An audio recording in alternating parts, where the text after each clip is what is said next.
આજે સવારથી ભારે મતદાન થઈ રહ્યું છે, એ જ દેખાડે છે કે લોકોમાં ખૂબ ઉત્સાહ છે અને ગુજરાતની જનતા નરેન્દ્રભાઈ મોદી પ્રત્યે એમને ખૂબ પ્રેમ, વિશ્વાસ, ભરોસો, લાગણી અને દેશના હિત માટે નરેન્દ્રભાઈ કામ કરી રહ્યા છે એ માને જ છે.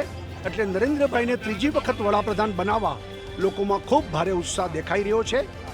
મને પૂરો ભરોસો છે કે 2014ની જેમ બધી બેઠકો, 19ની જેમ બધી બેઠકો, આ વખતે 24માં પણ ભારતીય જનતા પાર્ટી બધી બેઠકો ગુજરાતની જીતશે. ક્ષત્રિયો છે તે અવરોધ પેદા કરી શકશે કે કેમ? જે ક્ષત્રિય સમાજ રાષ્ટ્રવાદથી ભરેલો સમાજ છે, મને વિશ્વાસ છે કે ચોક્કસ એની લાગણી દુભાણી હશે, પણ મત દેવા આવશે ત્યારે દેશના હિતમાં કમળનું બટન દબાવશે.